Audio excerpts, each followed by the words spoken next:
Hi guys, I see you're just coming in from the Turncoat talk now, so I'll just give you a few minutes to kind of get yourselves into the group. Give me a quick hi in the comments so I know you're all getting in okay.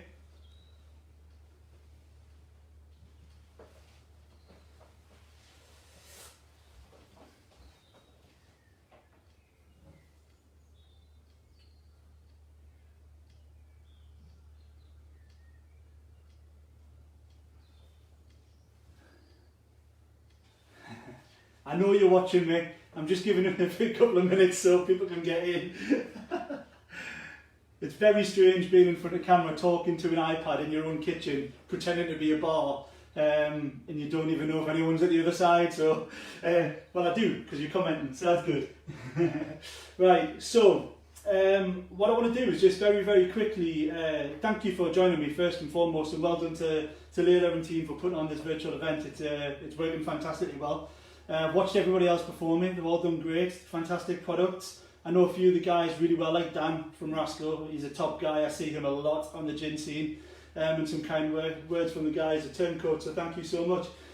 What I want to do is just set out a very quick rough agenda of what I'm going to cover, because I know you guys will be, I mean, not that you've had much drink already, you must be gagging for another one, eh?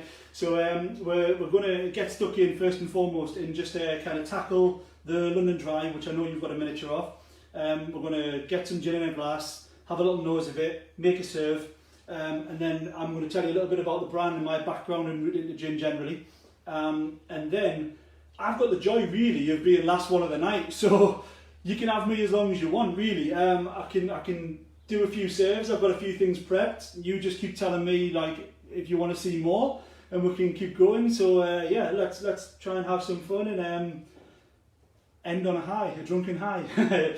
So first and foremost, the London Dry. So this is the big version of the miniature that you guys have got. I'll come around and show you the bottle in front of the camera because it's somewhat different. So you can see you've got like a really nice show through effect on the bottle. The bottle itself for the London Dry is a multi-award winning design, done by myself as well, so that's always nice to know. I'll touch more on my design background as we go on, but if you want to try and get your London Dry into a little glass, I've got mine just poured here in a little nosing glass. And just if you take it on the nose neat, don't get too close to start with because it is a 43% gin. So there's a lot of meat on the bone, shall we say, and it does have a poignancy up to the nose. So ease in, get your nose used to it. And what you're looking for on the nose, you'll notice there's a distinct lack in citrus in this gin. It's stripped right back. We lead with a lot more of an earthy, aromatic, sort of herbaceous almost background to our gin. The three key botanicals in this gin that make it different is bamboo cane, silver birch bark and spruce. So very earthy, alpine, woody botanicals. You'll notice the lack of citrus, like I say. You might be picking up those pine needles, hopefully you will if you've got a good schneck, a good snout for sniffing. The pine needles come right at the back, it's almost when you breathe out after smelling the gin. Right, so let's get a serve done. Using one of our highball branded Kuro glasses, I want you to load your glass up with ice first and foremost.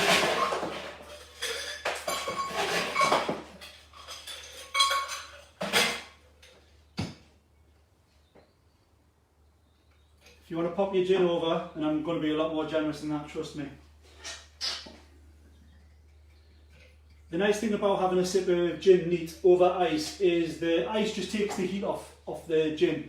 So you don't get such a harsh kind of afterburn, if you like. So the dilution helps as well, splits the oils, opens the flavour palette up slightly. So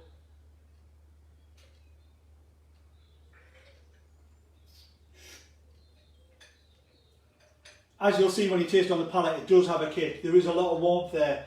There's 12 botanicals in our gin, and what I would say, with the complexity of the gin and the strength that's there being 43%, when you're adding your tonic, Mike's right, absolutely, you can always add more tonic and more tonic, you can never take tonic away. Dan probably mentioned that as well, it's one of his favourites.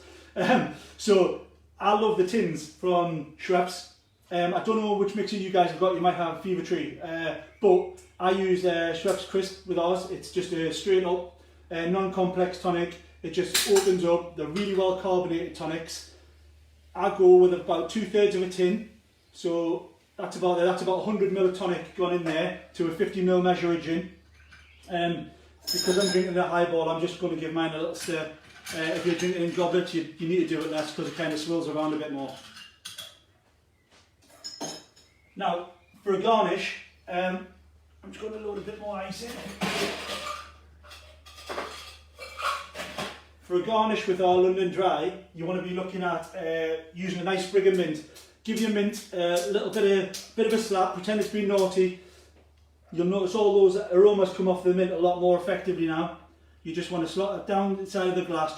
You want loads of ice in your glass because what you don't want is your garnish going in and then swirling around. You know, we're not making soup, we're making gin, and the garnish is for the nose, not the mouth. So too much of the wrong garnish in the liquid can actually taint the liquid, the flavour, the composition of the flavour for the mouth. So the garnish is all about the nose, and that goes for any garnish. So you can see mine's kind of sitting elevated from the edge of the glass. Cheers to everyone watching, thanks for tuning in. Delicious. It balances out really well. Let me know what you think in the comments as well. Am I drinking singles or doubles? Probably doubles plus, to be honest. That's my style, but yeah, I can see you getting through the serve. So that's cool. I'm glad you're enjoying it. So while we've now got a drink in hand, I'd love to tell you a little bit more about the brand generally, Kuro. It's a Japanese-inspired range of British gins. Not to be mistaken as Japanese gin, it's not. It is end-to-end, owned to put on the shelf in the UK, British-owned, and sort of we're very, very proud to be a British brand. There is a Japanese accent to it, no question. Where the Japanese inspiration comes from was myself, who I'm the co-founder, my name's Craig, and my business partner John is based up in Edinburgh, probably doing nothing like he always does. It's always me, Muggins, who gets to do these lovely things. So John will be up there probably drinking copious amounts of it, just thinking about nothing really. But John's up in Edinburgh, I'm down in Manchester. We are operationally based out of Manchester. So Kuro directly translates to black from Japanese. And there's a very, very legitimate reason why we've went with black as a name for the brand. Coming back a little bit further really, my kind of inspiration for wanting to do a gin brand generally it stemmed probably 10 years back, and I wish I'd done it then because that would have been the real time to do it rather than jumping on in 2017. But I'm a designer, I'm a creative director, so a graphic designer. I do branding and packaging for many, many brands, some international, and not always in the gin game either. And I always wanted to do something selfishly for me that I can put my name against, hold up maybe in 25, 30 years time and go, I did that. Because so much of the stuff we create as designers these days, it lives and dies in a matter of minutes. You know, you can spend months and months creating something and it has a lifespan of an hour and a half. And it breaks my heart sometimes. So I thought I wanted a legacy piece. And then I was really lucky to the point of the agency that I was at. I was able to work on a couple of brands for other gin companies, bringing their brand to market. And I actually got some really good contacts, really good industry knowledge and know-how. That coupled with my old bartender background, it really sort of allowed me to apply something to something for the long term, which really excited me. I dwelled on the idea, I played with the idea, I got started, I stopped, I stuttered, I quit, I've done everything with it. And then it was only in 2017 when me and John were just on holiday. Everyone goes, oh, as you do, because it is like a once in a lifetime trip. I don't do this every year. But me and John were in Japan, snowboarding and skiing in the Hakuba region, up in the mountains, the Japanese Alps, effectively. And we'd been there 3 weeks. It was absolutely mind-altering. It was a beautiful, beautiful place, an unreal experience. I would like to think I came back a different person, and I've remained that person from that trip. And this was in January 2017.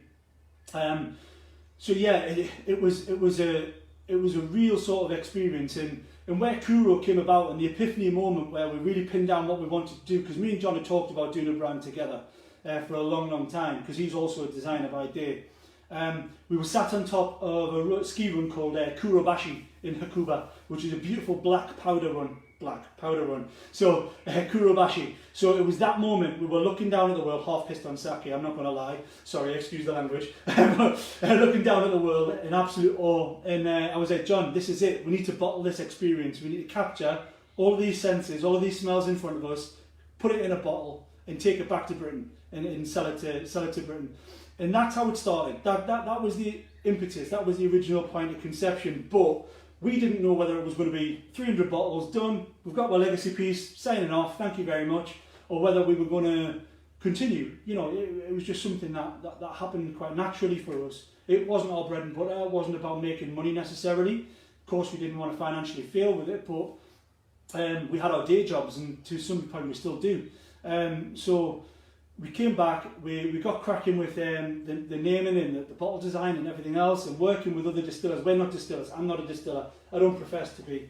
You know, you've got guys like Terry out there who distill, their passion, their craft is in distilling. My craft is in design. I know I'm a craft person, but it's not distilling. So I wouldn't print off a business card and put master distiller on there. I'm a business owner, and I suppose I'm more of a creative director for the gin business, which is absolutely where I want to be.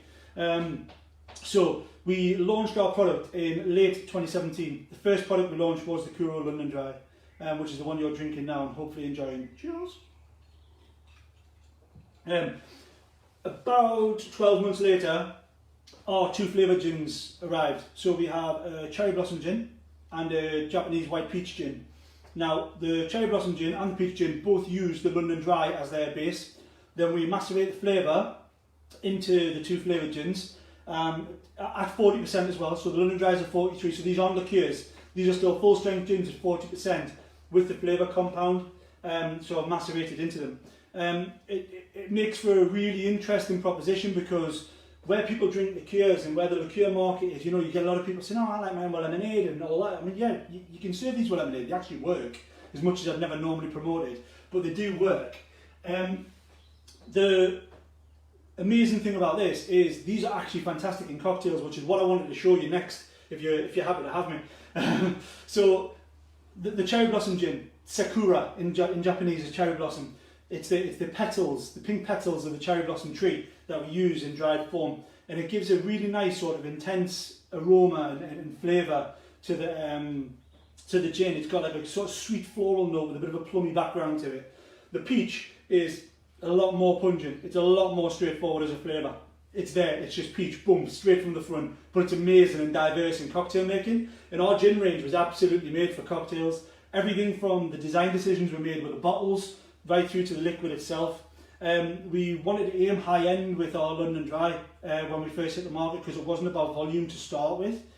So we wanted to hit high end, and we knew that high end bars have a really small real estate on the back bar, which is where our gin would live. So even down to things like putting our branding on the side of the bottle like this, so on really busy back bars it can still go in, and we're only asking for 2 inches of the back bar to list our gin, rather than going, give us this much, which is actually quite a lot.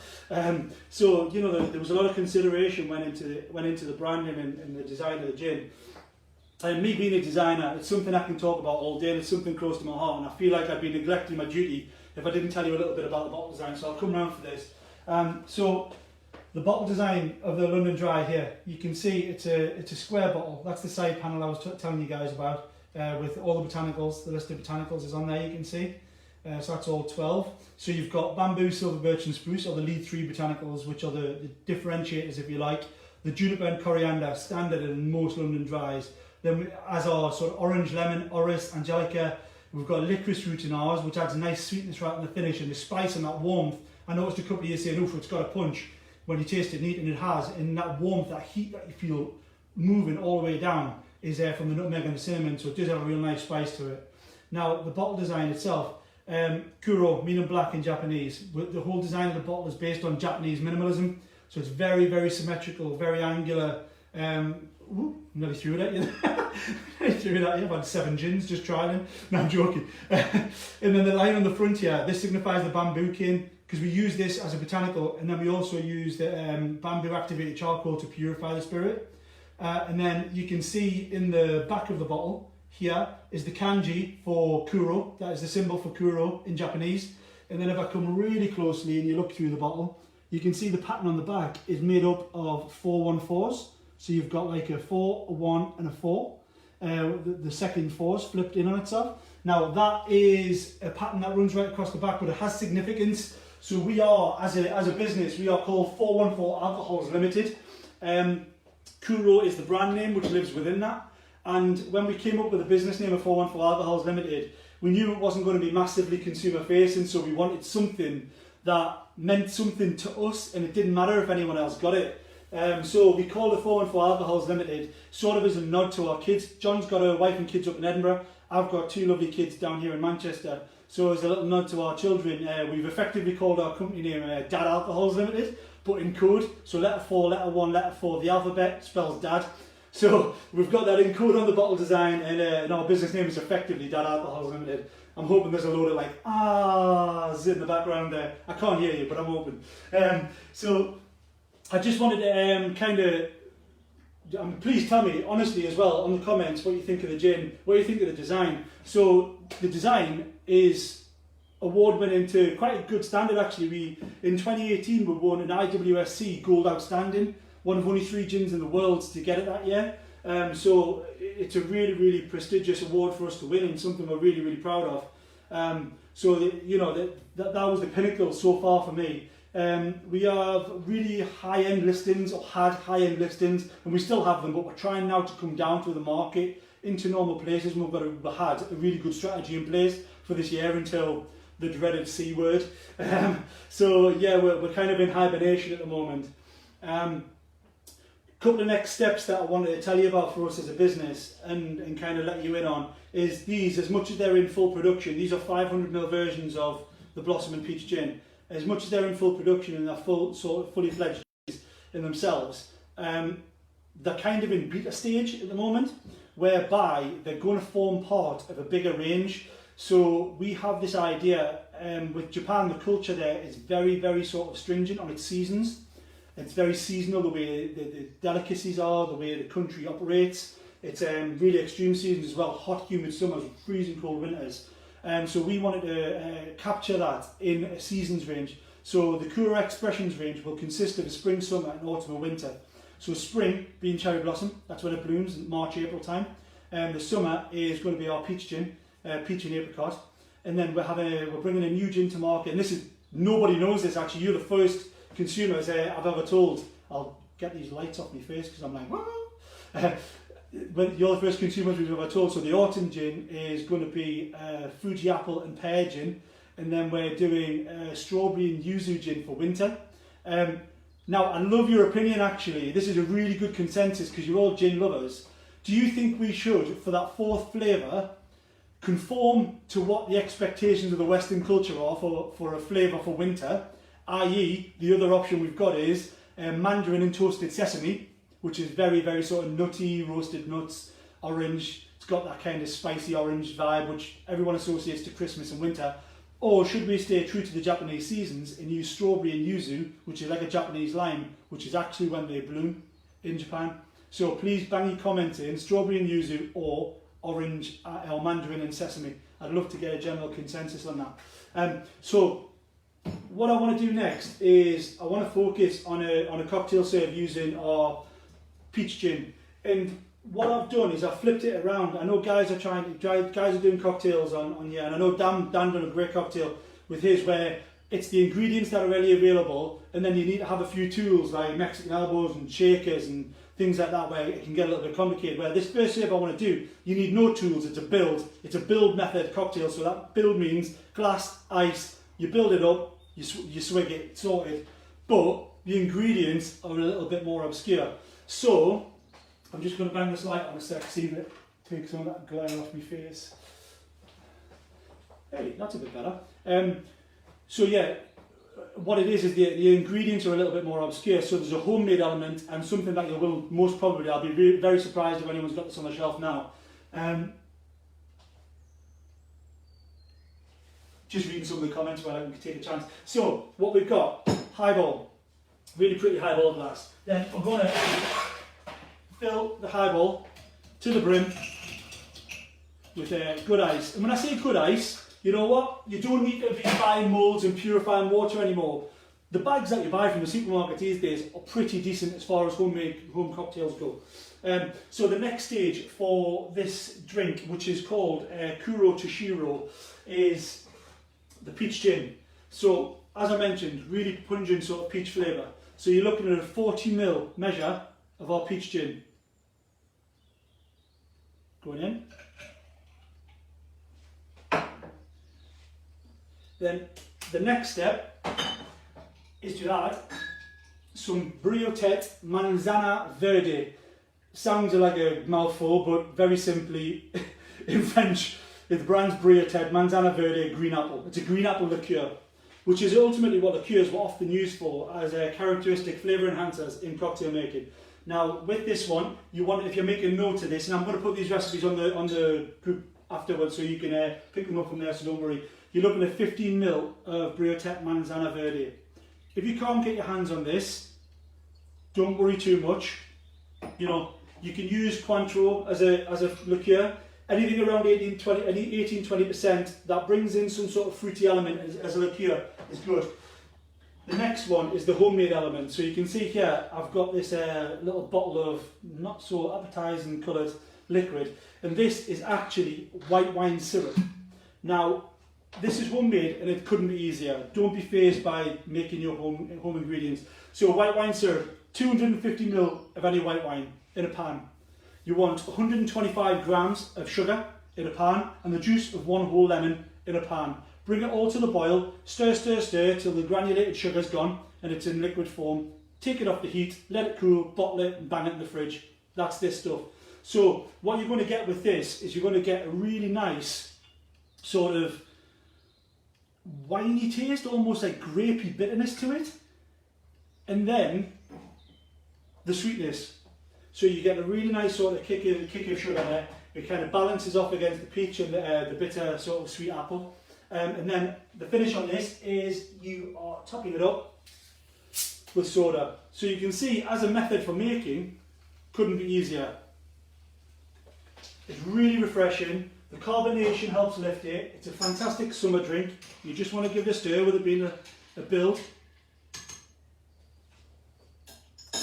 That's awesome. Then as a garnish, again, we're going to give a little slap. Nice little sprig of sage in the glass. Just there.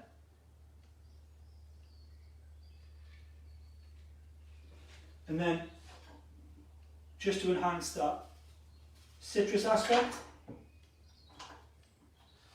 we're just going to do a nice lemon twist with it. Just on the edge. There you have it, guys. Kuro Tashiro. Amazing, really refreshing. Honestly, give that a go. Obviously, you need a bottle of Kuro Peach, and I promise there's no agenda. But it's worth noting, actually, for the sake of, we've got a festival today and a festival tomorrow, virtual festivals, and for the sake of that, in the last month, through lockdown, we've been running a little bit of an offer online. So on our website, direct sales, and I'm sure some of you have already bought because the sales have been pretty good the last couple of days. On any bottle purchase, we're doing some free tonic and free delivery as well. So just to keep that cost down, and obviously supporting small business and everything else. Now, I know obviously time's ticking here. How far in am I? I'm just having a quick look. So I'm 23 minutes in. If you want me to stay on, I can do some Q&As, no problem. Or I could do you another serve with the Blossom, which is a little bit technically more challenging. It's got a bit of shaking involved, but the result's lovely. If you want to bang some quick comments on now, just tell me whether you want to see another serve, or if you want to do some Q&As, depending on your times, let me know. I'm waiting patiently. And yes, I can see some of the comments saying, can I post a cocktail recipe? I will. I'll post it onto the group when I finish, just so, and I'll even whether I do the cherry blossom one or not, I'll also post that on there. So, worry not. Another serve, right? Fiona Murphy was in first. Another serve, all right. It seems fairly unanimous now. Another serve, another serve, another serve. Right, let's do it. Oh, let me get the bits and bobs out. Right, so I'm going to line up some of the ingredients on here so you can see, and I can talk you through them.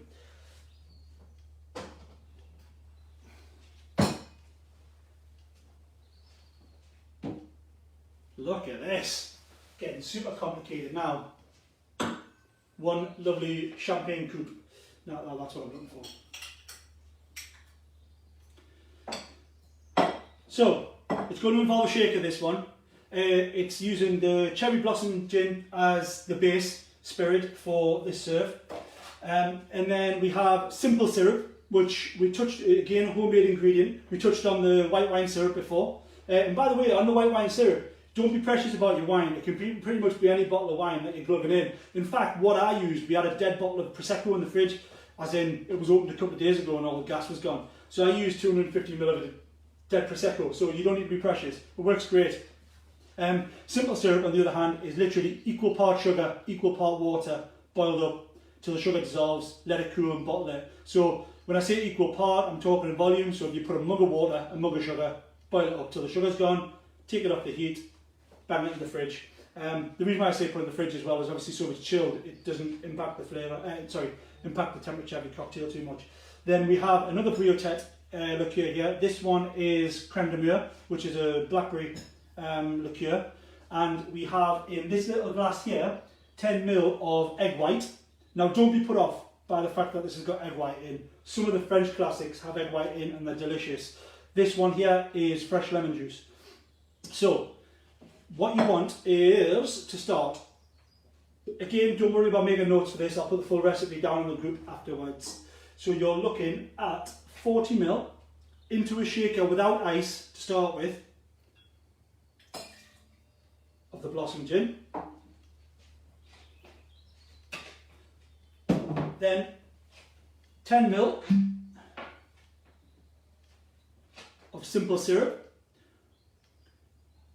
With cocktail making, it's generally always about macro flavour balance. So when I say macro flavour balance, you know, your 5 key flavours that you taste in your mouth, the bitter, salt, sweet, umami, you want to balance all of those off so you're creating something that the palate recognises as well balanced, well rounded. Then you've got some characteristic flavours, your blackberry, your peach, your blossom, where they're more playful and they're more top level, and you can swap one thing out and put one thing in, which I know Terry touched on before with the Singapore Sling. You know, that's the beauty of that, as long as the balance is right. So you've got your simple syrups in there, and then obviously with the lemon juice you're adding acidity and that bitterness, and then with the egg white, emulsification, and it's going to make it really silky for you in the glass, and it's what gives cocktails that really nice head as well. And with the creme de mure, I'm just checking on the amount of this, it's a 15 ml measure of creme de mure, so you're going to get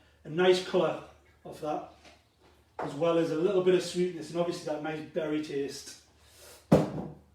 So dry shake first. Now dry shake, no ice, that's all it means.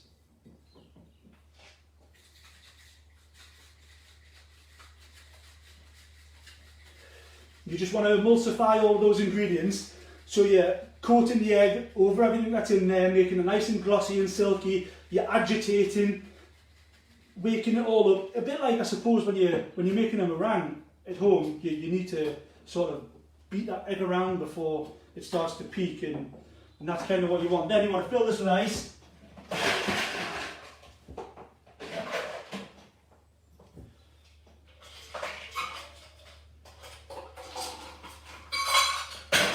Back. So just loaded that full of ice now. Just make sure that lid's on so I don't throw it all over myself.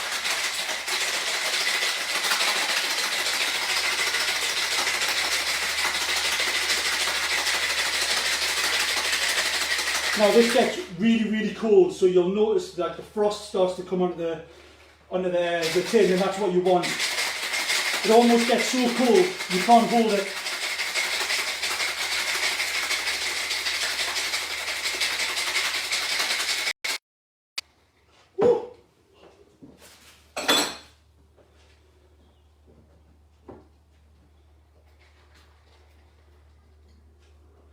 Just take the lid off that. Then you're going to need a straining mesh. This method is called double strain. Now inside the shaker there's already one level of a strain right on the top. If you're using a Boston shaker they don't have them, so you'll need one of those as well. I don't need that, I just need this.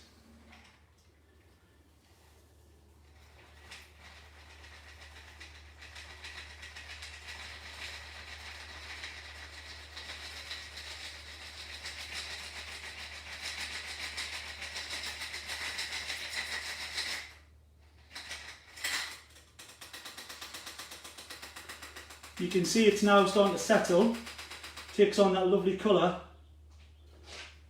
And we'll just leave that a couple of minutes more, because you'll see, as it's got a really smooth gradient at the moment, with a colour at the bottom, that really starts to settle off and you end up with almost a solid head on the top. It's almost at that point is where you want to garnish. Now, I'm garnishing with just a really cute little miniature rose petal. You can see it there. Oh, can you? It's not focusing. Sort of a rosebud, which not hard to find. Supermarkets have them. You know, they're on the shelves in supermarkets in the herbs and spice section. You just want that on there again for the nose. It doesn't settle. I'll bring this around so you can have a little look.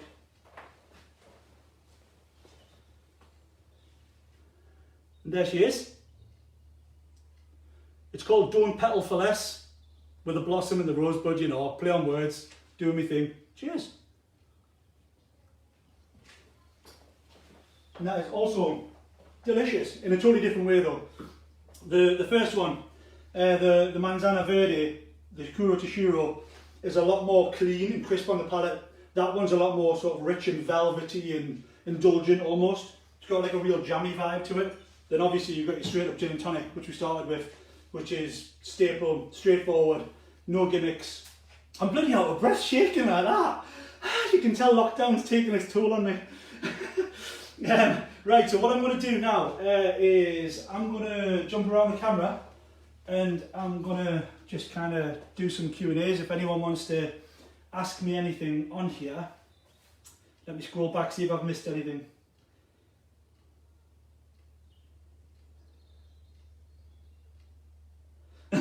Why is everyone's kitchen so much cleaner? Because I spent 7 hours cleaning it today.